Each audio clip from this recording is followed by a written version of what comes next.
تخيل كده لو النت اتقطعت، ما بقاش فيه انترنت.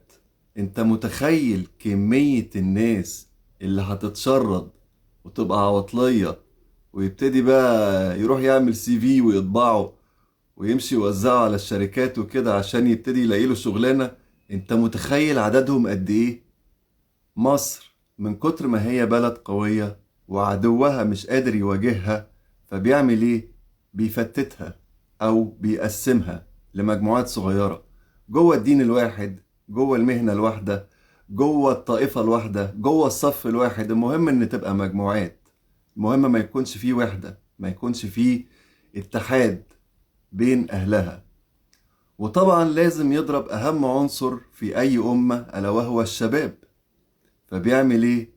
بيديلك باب تجيب منه فلوس بطريقة سهلة بس ما تشتغلش. انا كواحد بيعمل فيديوهات واكد لك ان لا، الموضوع فيه فلوس وفلوس حلوة كمان. فلوس ممكن حضرتك يعني عفوا كدكتور بعد ما ضيعت اكتر من نص عمرك في دراسة وتعب واجتهاد، وبغض النظر عن دور حضرتك ومكانتك في المجتمع، بس انت ما تعرفش تعمل الفلوس اللي بيعملها بلوجر لسه مبتدئ. اول امبارح المحكمة حكمت على الممثل احمد عز، الزمته بان هو يدفع 30,000 جنيه للشغالة بتاعت الفنانة زينة اللي هي بتاعت اقسم بالله ما شغالاتي. فالفنانة زينة جايبة شغالة بتاخد 30,000 جنيه في الشهر، والمحكمة ألزمت أحمد عز إن هو يدفع لها 30,000 جنيه دول كل شهر مرتب الشغالة. الحقيقة هو الموضوع يبان يعني كوميدي، بس يعني بصراحة أنا وأنا بقرأ الموضوع ده، يعني أنا واحد من الناس أهلي تعبوا عليا جدا، صرفوا عليا فلوس كتير جدا، تعليم خاص وجامعات وكورسات، وسافرت بره اشتغلت ورجعت وخدت خبرة، وما بعملش النهاردة 30,000 جنيه من شغلي العادي، ولا حتى يعني رقم قريب من الرقم ده. انت مأمور وملزم بالأمر بالمعروف والنهي عن المنكر. الأمر بالمعروف والنهي عن المنكر ما بيكونش بإنك مثلا تروح تفجر كباريه. انت كده بقيت انت والشيطان حاجة واحدة. ما هو انت لما تروح تفجر كباريه انت هتبعت الناس دي لجهنم، نفس بالظبط اللي الشيطان عايزه. انما احنا عايزين نهدي الناس اللي في الكباريه، مش عايزين نموتهم ونبعتهم يتحاسبوا على وضعهم اللي هم فيه ده. احنا عايزين نعين الناس، مش نتسلط عليهم. فالامر بالمعروف والنهي عن المنكر ممكن يكون ازاي؟ مثلا لما يجيلك شاب طالب ايد بنتك، تمام، وانت ترضى دينه وخلقه، ما تزودوش المهور، راعوا الشباب. ده امر بالمعروف ونهي عن المنكر. وامر بالمعروف والنهي عن المنكر انك ما تشجعش اللي مسمين نفسهم بلوجرز وانفلونسرز والعبط ده على انهم يتمادوا في اللي هم بيعملوه. لان اللي وصل له كده او اللي بقى مشهور ومعروف وله اسمه كده انتوا اللي عملتوه. ما هو ما عملش نفسه من نفسه كده، لولا ان لقى ناس تشجعه، ولولا ان لقى ناس تتفرج عليه، ولولا ان لقى ناس حابة العبط اللي هو بيعمله ده، هو ما كانش تمادى. اهم ناس ما تعينوهمش على اللي هم بيعملوه مش اللي بيعمل فيديوهات تافهة، لا بالعكس، اللي بيعمل فيديوهات المفترض انها دينية. ليه؟ حرام عليك. انا بجد انا ببقى بغلي من جوايا وانا شايف الناس بتاعت هو عامل فيديو اهبل ومالوش اي 30 لازمه. الفيديو اصلا 10 15 ثانيه، منهم 5 ثواني بيروح مطلع لك لفظ الجلاله قدامك على الشاشه، يروح قال لك ايه؟ سيبك بقى من الفيديو والعبط اللي انا بعمله ده، بس انت هتشوف دلوقتي لفظ الجلاله ده. فهو لو غالي على قلبك اكتب لي بقى ايه لايك وكومنت وشير، ولو ما عملتش كده الشيطان هيبقى منعك وذنوبك انت ايه يالا؟ انت مجنون. بيتاجر بالدين، لا حول ولا قوة الا بالله. يا ابني يا حبيبي، الصلاة على رسول الله صلى الله عليه وسلم بتبقى بالقلب مش بالكومنتات. مش بالكتابة. الصلاة على رسول الله دي لازم تحسها بقلبك، مش كلمتين بتكتبهم عشان ازود لك التفاعل. عامل لي زي بتاع بكام العرض لو سمحت. انت عارف انت ليه ما بيكتبلكش السعر في الكومنتات؟ بيقول لك السعر انبوكس. ما هو عشان حضرتك تعمل له تفاعل. ما هو لو رجع اول واحد سأل بكام رحت انت جاي حاطط له السعر، ان هو مش هيحصل تفاعل. هو بيبعت لك السعر انبوكس علشان حاجتين، علشان اللي بعدك يفضل يكتب بكام، واللي بعده بكام، واللي جنبه بكام، وابن خالته يكتب بكام، وابن عمته يكتب بكام، فيبقى في ترافيك على البوست، فالابليكيشن يعلي له الفيديو بتاعه او الاعلان بتاعه. انما هو لو كتب لك السعر، طب ما انت هتشوف السعر في الكومنت ده وهتبطل تسأل، مش هتعمله تفاعل. غير كده ان هو بيقيمك، بيشوف انت كده لا انت تديله 50 زيادة 100 زيادة شكله يجيب، فهو ما بيدكش نفس السعر اللي بيديه لغيرك. تمام.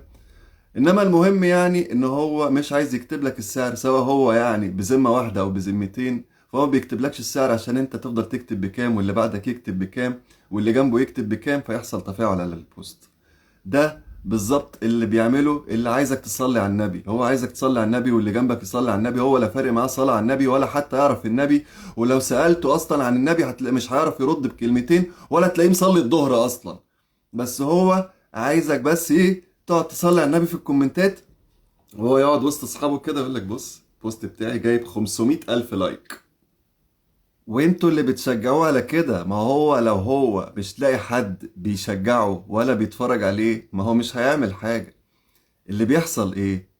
ان ناس كتير بتبقى عارفة ان فلان عنده تفاعل، الريتش عالي عنده، فمجرد ما بينزل اي بوست، والله لو كتب حتى صباح الخير، تلاقي الناس راح ترصى كومنتات على طول. زي اللي هو بتاع كومنت ايه اول، وتلاقيه قاعد فرحان قوي كده، انا اول واحد عملت كومنت.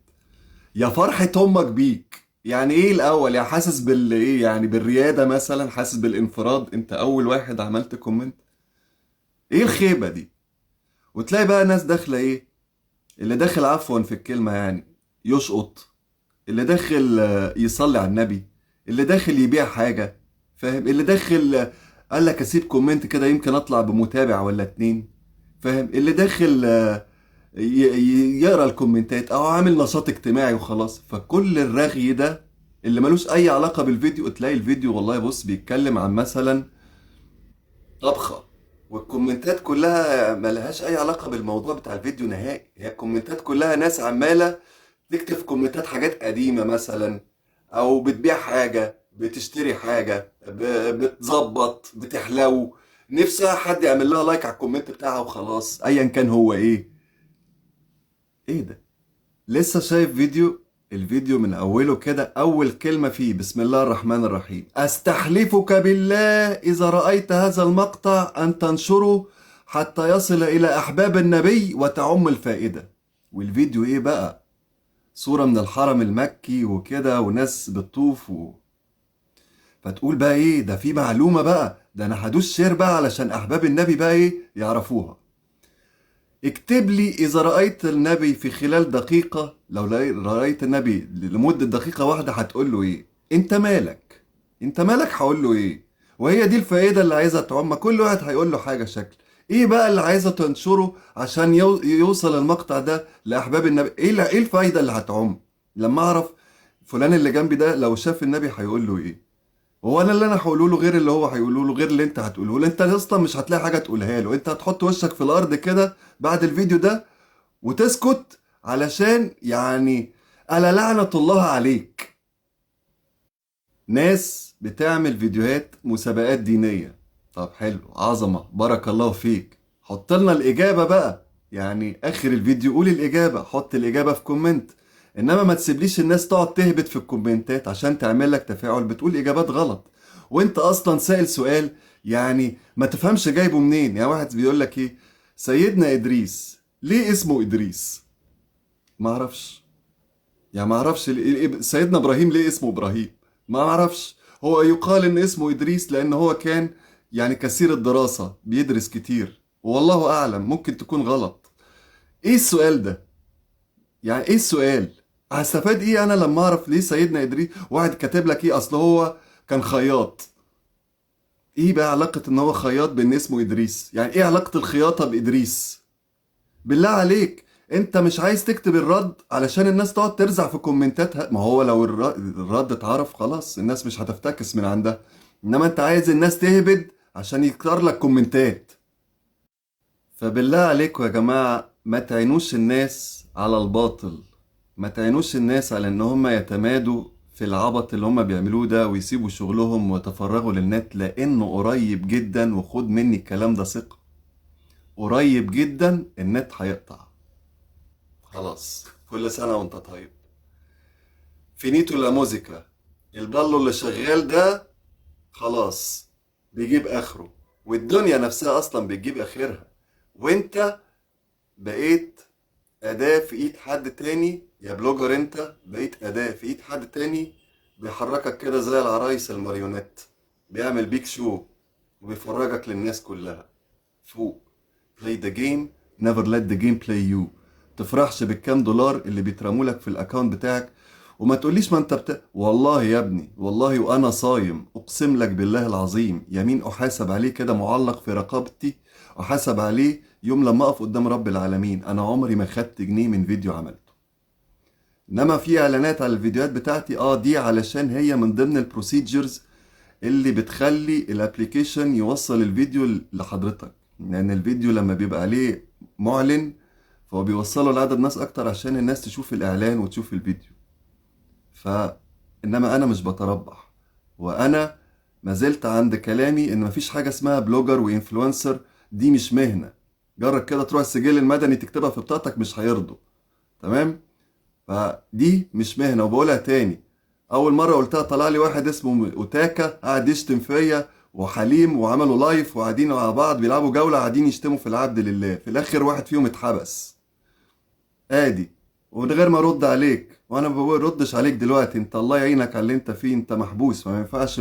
انا ما مش حاجه على واحد في موقف ما يعلم بيه الا ربنا زيك، فانا ما بردش عليك. ان انا بس انا بوضح للناس.